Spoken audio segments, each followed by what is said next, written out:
Comment retrouver et développer sa vie de prière? Bonjour à toi, je suis Jonathan, je suis très heureux de te retrouver au travers de cette vidéo où ensemble on va survoler 4 points qui vont pouvoir contribuer à notre vie spirituelle, à notre vie de prière.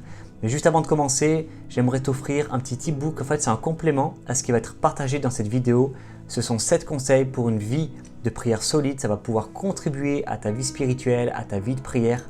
Alors c'est un complément qui est bien sûr gratuit, qui se trouve dans la description. Tu cliques sur le lien et je t'envoie ça directement sur ta boîte mail et je suis sûr que ça va pouvoir contribuer à ta vie.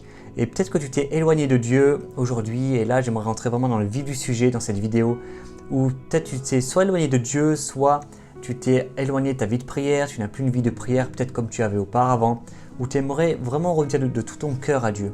Et j'aimerais commencer avec ce psaume 145 au verset 18 qui dit « L'Éternel est près de tous ceux qui l'invoquent, avec sincérité. » En fait, le problème, ça ne vient pas de Dieu. Dieu, il est déjà là. Dieu, il est près de nous. Il veut cette proximité. Mais c'est à nous, en fait. Ce verset nous parle vraiment d'intentionnalité, le fait de s'approcher de nous-mêmes de Dieu. Parfois, on se dit « Mais j'ai perdu ma vie de prière. » Et souvent, je vois ces commentaires sous des vidéos et tout cela. Et comment retrouver sa vie de prière. Et en fait, c'est très, très simple. Le premier pas, en fait, c'est juste de s'approcher de Dieu.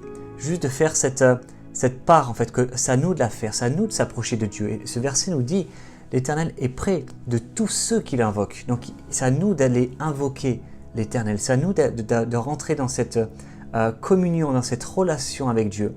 Et ce qu'il ajoute, c'est que de tous ceux qui l'invoquent avec sincérité. Donc, il va regarder la sincérité de notre cœur. Peut-être que tu t'es éloigné de Dieu. Peut-être que tu aimerais à nouveau avoir cette vie de prière. Et bien, j'aimerais te dire, sois intentionnel et sois avec cette sincérité de cœur. Et c'est sûr que Dieu se rapproche de toi. Le premier gros point que j'aimerais partager sur les 4 que nous allons voir aujourd'hui, c'est ne néglige pas le lieu secret. Matthieu 6,6, peut-être que tu connais ce verset qui est assez connu. Il dit « Mais quand tu pries, entre dans ta chambre, ferme ta porte et prie ton Père qui est là dans le lieu secret et ton Père qui voit dans le secret te le rendra. » La réalité, c'est que je pense que de ce que je peux constater, voir, entendre, évaluer, je pense que trop souvent on néglige le lieu secret. Et je pense qu'on perd des choses tellement importantes, une profondeur avec Dieu, que si on prenait vraiment au sérieux le lieu secret, on pourrait trouver. Et c'est mon conseil pour toi aujourd'hui, c'est ne néglige pas le lieu secret. Quand on voit dans les évangiles, Jésus nous a laissé un magnifique exemple. Lui, souvent, il s'éloignait sur la montagne, il s'éloignait dans les lieux déserts. Et en fait, il allait prier le Père. Et on voyait qu'il mettait du temps à part. On voyait qu'il prenait ces moments avec Dieu tellement au sérieux. Il savait prendre du temps à part. Et parfois, il y avait tellement de sollicitations, comme on peut le lire dans la Bible. Mais il savait, malgré les demandes, malgré les besoins, juste mettre du temps à part pour aller dans le lieu secret et prier le Père. Et ça, c'est une clé tellement essentielle. C'est une clé qui est connue, mais est-ce qu'on la met vraiment en pratique? Le deuxième point, c'est entretiens cette relation quotidiennement avec Dieu. Pour nous qui avons accepté Jésus dans notre vie, le Saint-Esprit vit en nous.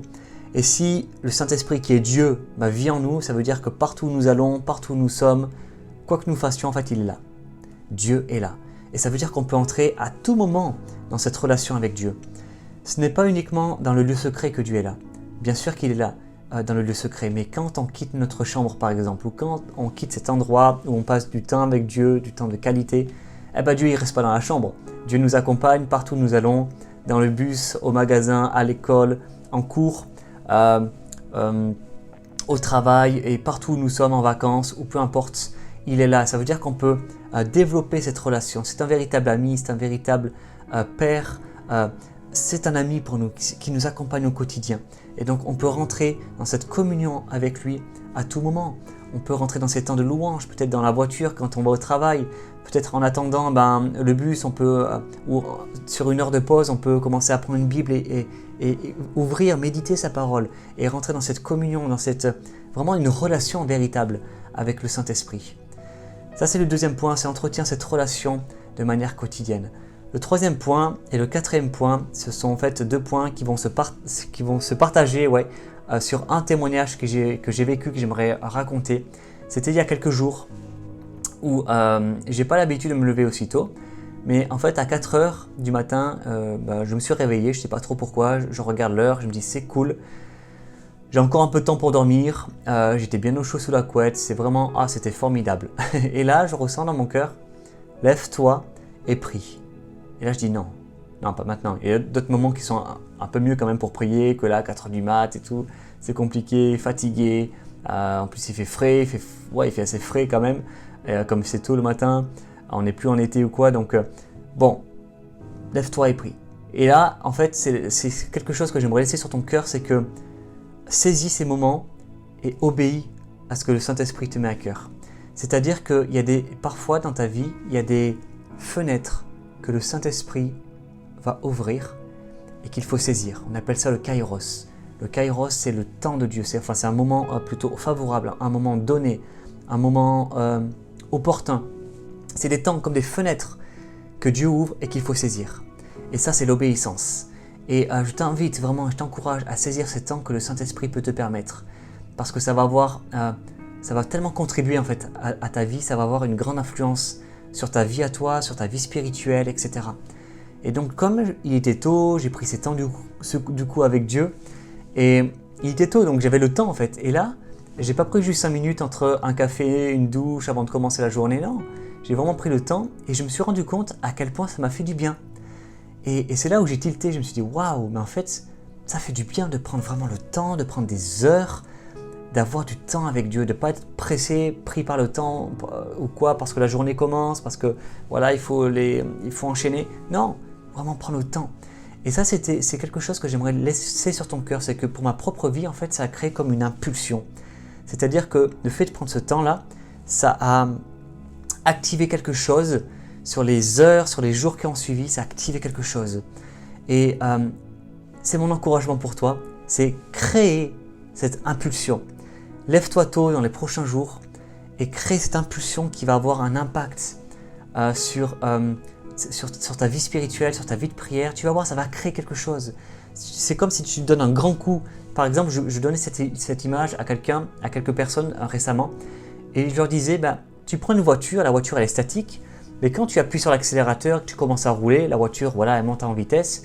Et quand tu relâches l'accélérateur, la voiture elle ne se stoppe pas d'un coup. Elle continue parce qu'il y a un élan. Et en fait, c'est cela. C'est que je crois que c'est un peu aussi similaire dans notre vie spirituelle. C'est qu'il faut créer comme une impulsion dès le départ et donner un coup d'élan. Et après, il ne faut pas se reposer bien sûr sur cet élan pour relâcher l'accélérateur. Il faut continuer. Mais le fait de créer cet élan, ça va activer quelque chose dans notre vie. Et alors que je donnais ce conseil à quelqu'un récemment, à une amie, elle m'a répondu « Hier, pendant 1 heure, j'ai prié et ça fait un bien fou. Aujourd'hui, je me suis levé à 6h30 et j'ai compris ce que cet élan dont tu me parlais, en fait, ce que ça a produit cet élan. Elle a compris, elle a saisi, elle a pu ressentir également cet élan. Et donc, c'est l'encouragement que j'aimerais laisser dans ta vie. Voici les points donc qu'on a pu voir au travers de cette vidéo que j'aimerais te rappeler. Ne néglige pas le lieu secret. Entretiens cette relation quotidiennement avec Dieu. Saisis les kairos, les temps de Dieu, ces moments, ces fenêtres qu'il ouvre, qu'il faut saisir et ça va avoir un impact dans ta vie. Et enfin, crée cette impulsion dans ta vie qui va créer un élan. Ça va être quelque chose qui va pouvoir contribuer, qui va t'aider dans la suite de ta vie spirituelle, de ta vie de prière. Alors, il y aurait tellement de choses à dire. J'aborde un peu plus de choses et des conseils complémentaires dans le e-book que je t'invite encore à aller dans la description là où tu peux cliquer sur le lien. C'est 7 conseils pour une vie de prière solide. C'est un e-book qui est gratuit, qui va pouvoir contribuer encore à ta vie, qui va apporter plus d'informations, plus de clés, de conseils pratiques pour ta vie. C'est un super complément à ce qui a été partagé dans cette vidéo, alors je t'invite à te le procurer. Et puis sur ce, je te remercie vraiment de m'avoir écouté. Tu peux me suivre également sur mes réseaux sociaux, particulièrement TikTok ou Instagram, jonathan.biava, TikTok, Instagram. Et si tu n'es pas encore abonné à cette chaîne YouTube, je t'invite à le faire pour être informé des prochaines vidéos. Je te souhaite une magnifique journée et te dis à très bientôt. Bye bye, sois béni.